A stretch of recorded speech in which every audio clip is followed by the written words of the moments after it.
பத்திரிகை மற்றும் ஊடகத்துறை சார்ந்த நண்பர்களுக்கு என்னுடைய வணக்கத்தை தெரிவிச்சுக்கிறேன். திராவிட முன்னேற்ற கழகத்தினுடைய அரசியல் வரலாற்று மட்டுமில்லாம தமிழ்நாட்டுடைய வரலாற்றிலேயும் மிக முக்கியமான நாளா இந்த நாள் அமையப்போகுது.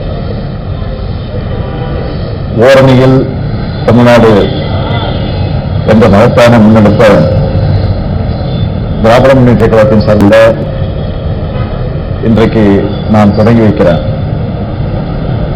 இன்று தொடங்கி 41 நாட்கள் தொடர்ந்து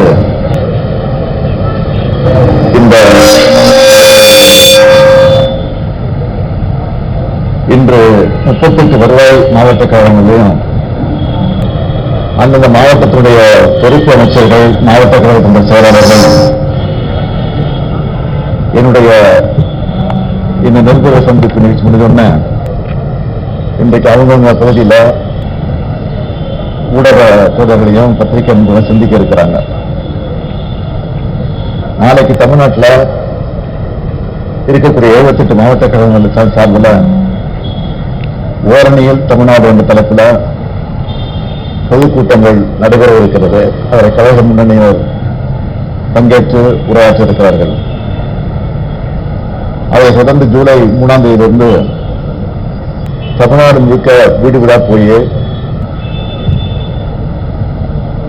மக்களை சந்திக்க இருக்கிறோம். அமைச்சர்கள், நாடாளுமன்ற உறுப்பினர்கள், சட்டமன்ற உறுப்பினர்கள், கழக முன்னோடிகள் எல்லாம் அவங்க சொந்த வாக்குச்சாவடிகள் இருக்கக்கூடிய வீடுகளுக்கு நேரிலே போக போறாங்க. இதுக்காக கழகத்தினுடைய தகவல் தொழில்நுட்ப அணியின் சார்பில் தொகுதிக்கு ஒருத்தர்னு 234 பேர்களுக்கு பயிற்சி அளிக்கப்பட்டிருக்கு. அந்த பயிற்சி பெற்ற 234 பேரும் தமிழ்நாடு முழுக்க 68,000 வாக்குச்சாவடிகள் இருக்கக்கூடிய பூத் டிஜிட்டல் ஏஜென்ட்டுகளுக்கு பயிற்சி தந்திருக்காங்க. தமிழ்நாட்டினுடைய மண், மொழி, மானம் காக்க மக்கள் எல்லாரையும் ஓரணியில் திரட்டுறது தான் இதனுடைய அடிப்படையும் முதன்மையான நோக்கமும். தமிழ்நாட்டுக்கு தொடர்ந்து இழைக்கப்படக்கூடிய அநீதியை தமிழ்நாட்டு மக்கள் எல்லாரும் ஒருங்கிணையணும், அதை எதிர்த்து போராடணும் என்பதற்கான முயற்சி தான் இந்த முயற்சி. ஒன்றிய பாஜக அரசால நம்முடைய தமிழும் தமிழ்நாடும் எப்படியெல்லாம் பாதிக்கப்படுதுன்னு நான் ரொம்ப உங்களுக்கு சொல்ல தேவையில்லை. சுருக்கமாக சில தலைப்பு செய்திகள் மாத்திரம் நான் உங்களுக்கு சொல்ல விரும்புகிறேன். அரசியல், பண்பாடு, மொழி, பொருளாதாரம் எல்லா வகையிலும் நமக்கு எதிராக செயல்படுறாங்க என்பதற்கு சில எடுத்துக்காட்டுகளை சொல்லணும்னா, அனைத்திலும் இழந்த தமிழ்நாட்டை ஒன்றிய அரசு பல்வேறு வழிகளில் பல்வேறு நிலையில தொடர்ந்து புறக்கணிச்சுட்டு இருக்கு. தமிழ்நாட்டிலிருந்து வசூலிக்கப்படக்கூடிய வரியை தமிழ்நாட்டுடைய வளர்ச்சிக்கு தர்றதில்லை. தமிழ்நாட்டுடைய நிதி உரிமைகள் ஜிஎஸ்டி கொள்கை மூலமா அது புறக்கணிக்கப்படுது. எதிர்கட்சிகள் ஆளக்கூடிய மாநிலங்களுக்கு உரிய நிதி ஒதுக்கிறது இல்லை. தமிழ்நாட்டுக்கான சிறப்பு திட்டங்களும் கிடையாது. பள்ளி கல்விக்கான நிதியும் மறுக்கப்படுது. ஒன்றிய அரசின் திட்டங்களுக்கும் தமிழ்நாடு அரசு தான் நிதியை தந்து அதை இன்னைக்கு நாங்கள் தொடர்ந்து நிறைவேற்றிட்டு இருக்கோம். நீட் தேர்வு மூலமா அடித்தட்டு மாணவருடைய மருத்துவ கல்வி கனவு சிதைக்கப்பட்டிருக்கு. தேசிய கல்விக் கொள்கை இந்தி திணிப்பு கொள்கையா மட்டுமே இருக்கு. தமிழுக்கு வெறும் 113 கோடியும், சமஸ்கிருதத்துக்கு 2532 கோடியும் ஒதுக்கி இருக்காங்க. தமிழுடைய வரலாற்று பெருமைக்கு சொல்லக்கூடிய கீழடி அறிக்கையை வெளியிடாம திட்டமிட்டு மறைப்பதற்கான முயற்சியில ஈடுபட்டிருக்கிறாங்க. இதையெல்லாம் நாங்கள் தொடர்ந்து பேசிட்டு இருக்கிற காரணத்தினால என்னவோ தெரியல, தமிழ்நாட்டோட தொகுதி மறுவரை என்ற பேர்ல தமிழ்நாட்டோட நாடாளுமன்ற தொகுதிகளோட கூட எண்ணிக்கையை குறைக்க திட்டம் தீட்டி இருக்காங்க. இப்படி சொல்லிட்டே போகலாம். ஒரு சிலவற்றை மட்டும் தான் உங்களுக்கு சொல்லி இருக்கிறேன். இதெல்லாம் வெறும் அரசியல் விமர்சனங்கள் மட்டுமல்ல, தமிழ்நாட்டினுடைய உரிமை சார்ந்தவை. இதெல்லாம் அரசியல் கட்சிகளால் மட்டுமல்ல, ஒட்டுமொத்த தமிழ்நாட்டு மக்களாலும் எதிர்க்கப்படணும். இது அதுக்காக தான் தமிழ்நாட்டில் இருக்கக்கூடிய எல்லா வீட்டுக்கும் போய், அது ஆளுங்கட்சி எதிர்கட்சின்னு பார்க்காம எல்லா வீட்டுக்கும் போய் மக்கள் எல்லாரையும் சந்திக்க போறோம். அப்பதான் திராவிட முன்னேற்ற கழகத்தில் இணைய விரும்புறவங்க இணையலாம்.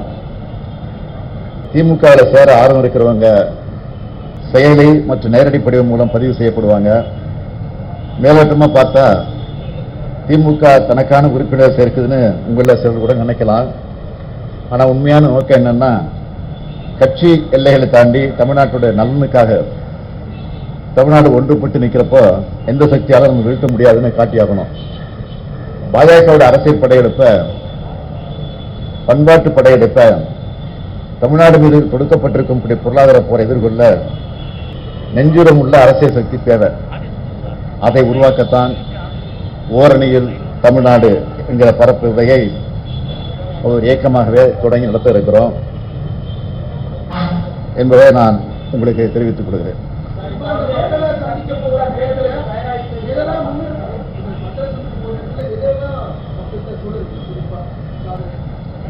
என்ன சொல்றீங்க, ஒன்றிய அரசு இந்த தமிழ்நாடு எப்படியெல்லாம் வஞ்சிக்கப்படுது, எப்படியெல்லாம் கொடுமைக்கு ஆளாகப்படுதெல்லாம் சொல்ல இருக்கிறோம். அதே நேரத்தில் திராவிட முன்னேற்ற கழகத்தினுடைய ஆட்சி வந்ததற்கு பிறகு செஞ்சிருக்கக்கூடிய சாதனைகள், திட்டங்கள் ஏற்கனவே மக்களுக்கு தெரிஞ்சிருக்கு. இருந்தாலும் நினைவுபடுத்தி துண்டு பிரசுரம் மூலமா கொடுத்து அந்த பிரச்சாரமும் நடக்க இருக்கு. அதே நேரத்தில் உறுப்பினர் சேர்க்கிற அந்த பணி நிறைவேற இருக்கு.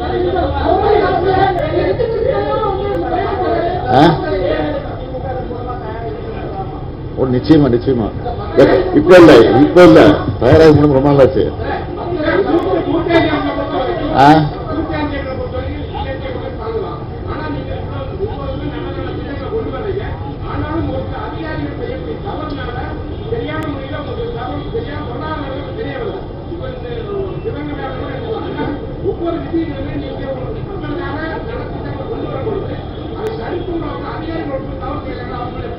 என்ன தவறு செய்றாங்க? என்னது வந்தோன்னு ஆக்ஷன் எடுத்துட்டுமே வந்து எங்களுக்கு எப்போ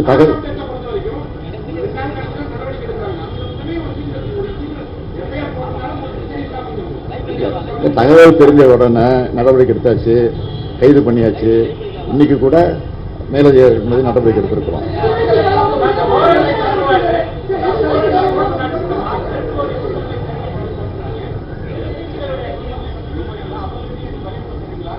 சொல்ல போறோம், நிச்சயமா சொல்ல போறோம். விருப்பம் உள்ளதான் சேர்க்க போறோம், கட்டாயப்படுத்தி சேர்க்க போறது கிடையாது. சேர்ந்து சொல்ல போறதா சேர மாட்டாங்க அந்த மாதிரிலாம். அதனால அவங்க விருப்பம் தான் சேர்ப்போம்.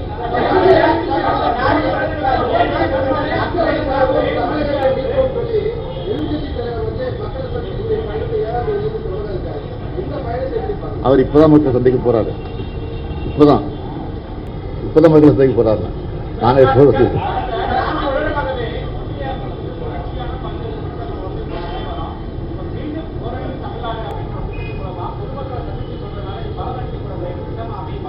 மக்களுக்கு தெளிவா தெரியும்.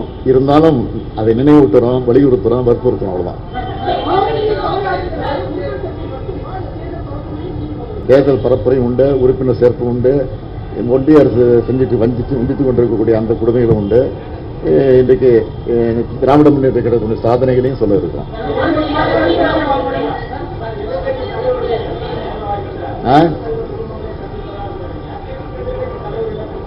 எதுக்குச்சு புரியல.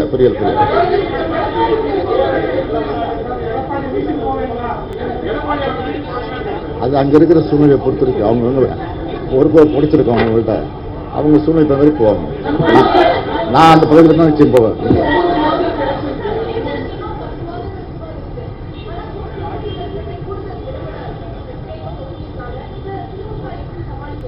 அது வந்து தேர்தல் தேதி அறிவிச்ச பிறகு நாங்கள் உட்கார்ந்து பேசுவோம். அது சமாளிச்சிருவோம்.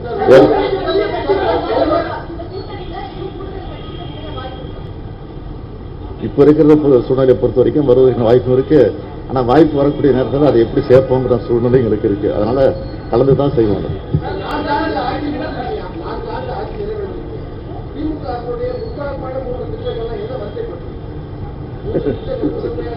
எல்லாத்தையும் நிறுத்தப்படுத்தலாம். அதான் நீ கேட்டங்கிறத 3 சொல்லிடுறேன். காலை உணவு திட்டம், அது தேர்தல் வாக்குறுதல் கிடையாது இல்லையா, அதை நிறைவேற்றிருக்கோம். மகளிர் உரிமை திட்டம், அது தேர்தல் வாக்குறுதி இருக்கு, அதை வந்து கிட்டத்தட்ட 60% நிறைவேற்றிட்டோம். இன்னும் ஒரு 20% மிச்சம் இருக்கு, அதையும் விட்டு போனதான் ஆகும். அது அவங்க தவறாக படிவத்தை பூர்த்தி பண்ணாமல் தவற விட்டுட்டாங்க. அதை சில தப்பாக பதிவு பண்ணியிருக்கிறாங்க, அதெல்லாம் திருத்தி அதுக்கு ஒரு முகாம் போட்டு அதுவும் செப்டம்பர் மாதத்துலேருந்து கொடுக்க போகிறோம். அதனால் அது ஒரு திட்டம், அது பெரிய திட்டம். பேருந்து இலவச பயணம், இது கட்டணம் இல்லாம பயணம் பண்ணாங்களே, அது ஒரு பெரிய திட்டம். ஒரு மாணவர்களுக்கு மாணவிகளுக்கு கல்விக்காக 1000 ரூபாய், ஆரம்ப பள்ளியை முடிச்சுட்டு கல்லூரிக்கு போகும்போது 1000 ரூபாய், அந்த அற்புதமான திட்டம். இப்படி பல திட்டங்கள் இருக்கு. எதை சொல்றது எதை பண்றதுன்னு தெரியல. போவோம், வாய்ப்பு கிடைக்குமா போவேன். ஆமா, அதனால தொடர்ந்து பார்த்துட்டு இருக்கேன். அதுக்கு ஒரு சட்டமன்ற தொகுதிக்கு 1.5 மணி நேரம் ஒதுக்குறேன். நீங்களே பார்த்துருப்பீங்க. நான் வந்து 3 தொகுதி எடுத்துக்கிறேன் ஒரு நாளைக்கு, காலை மாலை. ஏன்னா கோட்டையில் போய் வேலை செய்ய வேண்டியிருக்கு, அரசு வேலையும் பார்க்க வேண்டியிருக்கு, நிகழ்ச்சிகளுக்கும் போக வேண்டியிருக்கு. அதுக்கு தகுந்த மாதிரி நான் பார்த்துக்கிட்டு இருக்கேன். 230 நிச்சயமா இதே அறிவாளத்தில் எல்லாரும் அடித்து சந்திப்பேன்.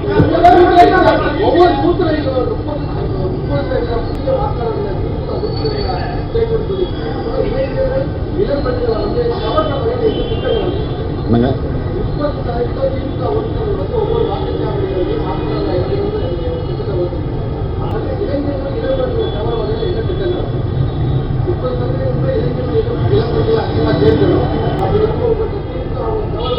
நான் முதல்ல திட்டத்தை கொண்டு வந்திருக்கிறோம்.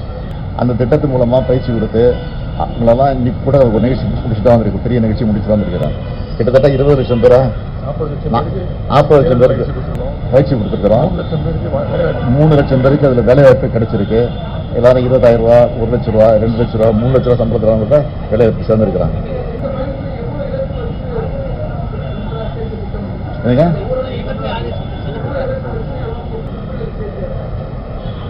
நாங்கள் டார்கெட் ஃபிக்ஸ் பண்ணியிருக்கோம். 30% ஒரு பகுதியில் சேர்க்கணும்னு சொல்லியிருக்கிறோம். எல்லாம் எங்களுக்கு வர செய்தியாக 30 இல்லை 40% சேர்ப்போங்கிற உறுதியும் கொடுத்துருக்குறாங்க. நாங்கள் ஏற்கனவே 200 சொல்லியிருக்கிறோம், அதை தாண்டி தான் வரும்னு நினைக்கிறேன்.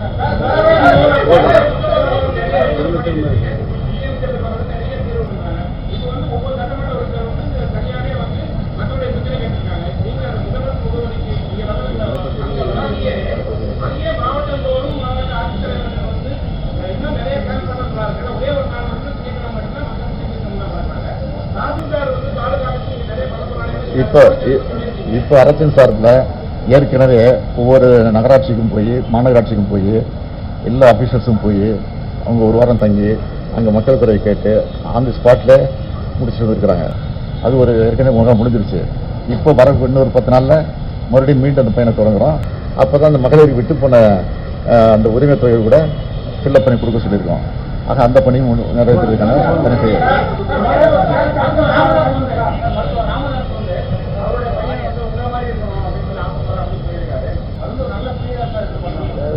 அவருடைய அவருடைய கருத்தை மறுக்க முடியும், அவருடைய கருத்தை மறுக்க முடியாது, ஏற்றுக்க முடியாது.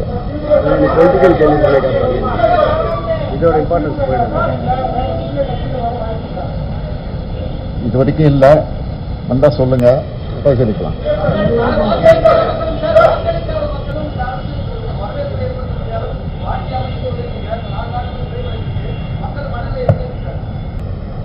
இந்த உரிமை தொகை இருக்க டிஎம்கே மட்டும் வாங்கல, டிஎம்கே மட்டும் வாங்கல, எல்லா கட்சியிலும் இருக்கிற மகளிர் வாங்கிட்டு இருக்கிறாங்க. அதான் அப்பயே நான் சொன்னேன், பதவி ஏற்றுக்கிட்டு அன்னைக்கு முதல் நாளே சொன்னேன், இந்த ஆட்சி வந்து வாக்களித்தவர்கள் பெருமைப்படணும், வாக்களிக்க தவறியவர்கள் இப்படிப்பட்ட கட்சிக்கு நம்ம வாக்களிக்காமல் போயிட்டோமே அப்படின்னு வருத்தப்படணும். அந்த மாதிரி சூழ்நிலை ஆட்சி நடத்தும்னு சொன்னேன், அதை நடத்திக்கிட்டு இருக்கிறேன்.